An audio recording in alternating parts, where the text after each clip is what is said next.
The Victorian government will do everything it can to try to blame anyone but themselves for their own failures and disproportionate lockdown of everyone in Victoria.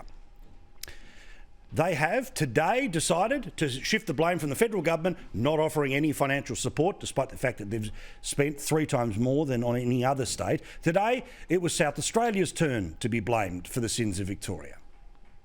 Let's remember that this outbreak that we are dealing with right now originated from a hotel quarantine breach in South Australia. All the genomic testing points to the outbreak in hotel quarantine in South Australia. The wallet case from South Australia. Part of that same South Australian hotel quarantine. We'll avoid the kind of leakage that we've seen from the South Australian hotel quarantine breach that is at the heart of this outbreak. We had a breach in South Australia that has led to this outbreak. We've had an outbreak from South Australia, travelled to Victoria, and now we are dealing with this outbreak. They're shameless. Now, while I'm no fan of Premier Marshmallow and the way that he runs things in South Australia, we learned today via Philip Curry in the Financial Review that Victoria itself had major problems in its contact tracing as late as a day after the pandemic lockdown began last Friday.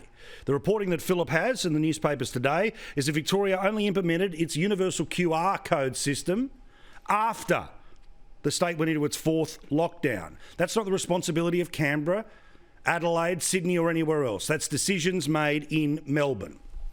Now, as always, because you won't see this on the 6 p.m. news, so I have to tell it every single night, the proportionality is the problem here. The entire state of Victoria does not need to be locked down. And in a second, perhaps the biggest reason why the state is locked down, and it is a disgrace that this has been allowed to take place and still takes place to this very day. Now, the numbers don't lie, because 14 of the 79 local government areas in the entire state have coronavirus cases. Not one in regional Victoria. Whittlesea still is the big problem. Other councils that have boundaries lining up against them are also the problem. Whittlesea has 21, then Hume, then Maribyrnong, Hobson's Bay, Moonee Valley, Melton, they're all there as single cases or double cases. And people in regional Victoria have every right to be annoyed. You know it because you've heard them on this program. It's devastating for a start. I mean, we've gone through such a terrible, terrible time, and they keep failing.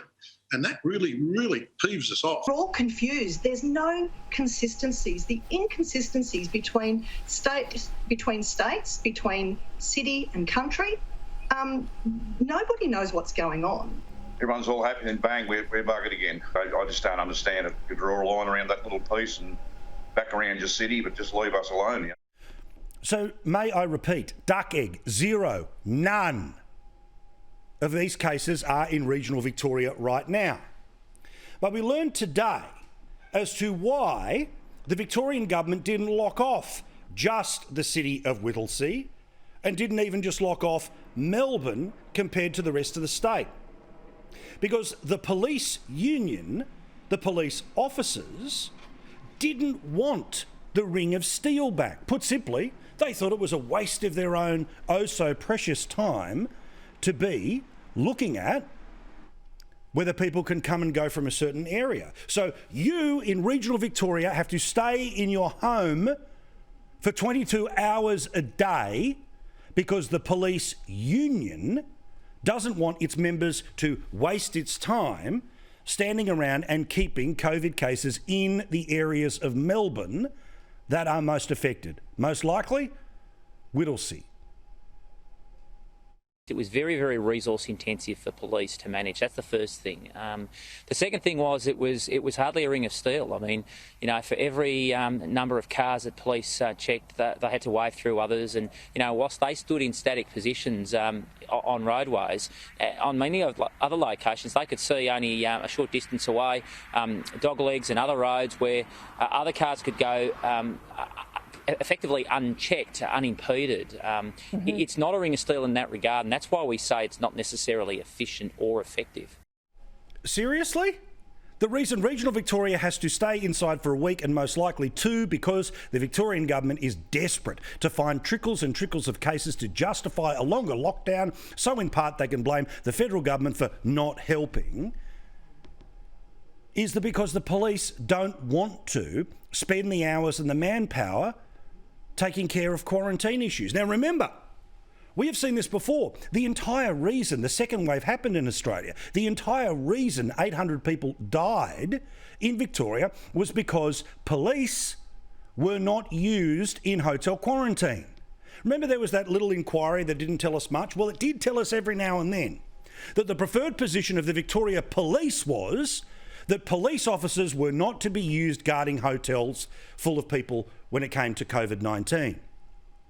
Now, you know how much I support police, but I cannot believe that police would prefer to go after ladies in their pyjamas for what they post on Facebook rather than make sure that there is a free movement of people around the entire state of Victoria. And if it's the police union that is trying to be the union tail that is wagging the dog of the government, too bad. Proportionality is what is required here. The majority of cases are in one area. You go from double digits, cases in their 20s in one local government area, and then you get to single digits and virtually bugger all in many of the other local government areas that are affected. It's outrageous that the police have been able to tell the government what they're willing to do or not do, or more importantly, their union is able to tell them. Now, I support frontline police, you know that. There is no person on this channel or anywhere else in the Australian media who is more consistently pro-police than me. But there is a union game being played here. It's a disgrace and it must not stand. There should not be a statewide lockdown. And if there is to be an extension, time to lock off the local government area that still has less than half the number of cases that they had in the Northern Beaches lockdown when that thing kicked in at the end of last year. Meantime, here's the weird thing. Despite the fact that it's 5 cases here, 6 cases there, 3, single digits, right? They still try to scare us about how crazy this new special variant is. This is what they were telling you to justify the lockdown at the end of last week. This variant is moving faster still. The time between catching the virus and passing it on is tighter than ever. And then there's the rubbish today where they tried to pretend that despite the fact that it is a trickle of cases a day, and despite the hundreds of thousands of people that have been tested for the virus, they still want to pretend that this thing is lurking around every single corner, when the truth is, even the people who think they're sick aren't. There is evidence of casual acquisition instead of those in direct close contact like friends at a pub, family members.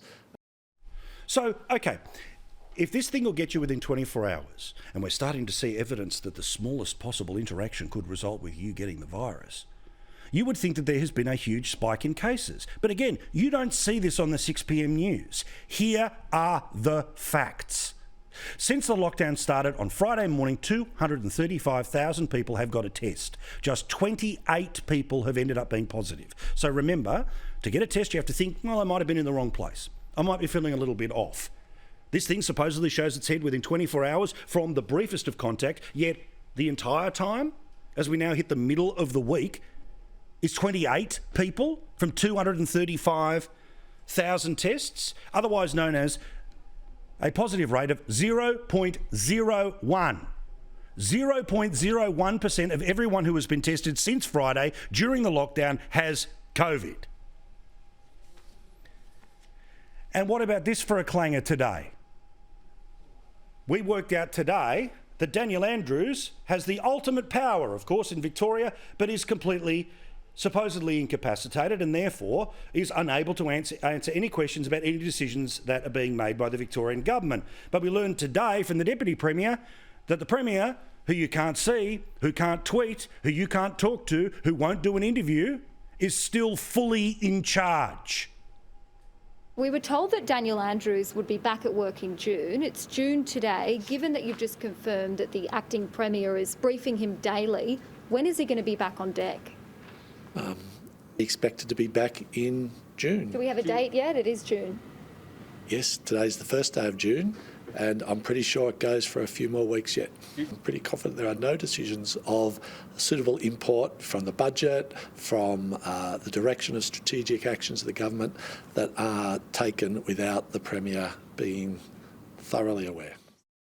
All right, he mightn't be fit enough to get in front of a camera, so pick up the phone. Ring into Neil Mitchell's program tomorrow. Take some hard questions from people about what's going on here. Please justify why the people of Victoria are all locked down because of a problem that is happening in the northwest of the city. Whittlesea is the main problem. Lock it off. Tell the police they have to do it. And let everyone else get on with their lives. Because even with 250,000 people who think they need the test, they get the test, 0.01% of them actually have it, despite the fact that it'll show its head in 24 hours and apparently was lurking around every corner. So pick a lane here.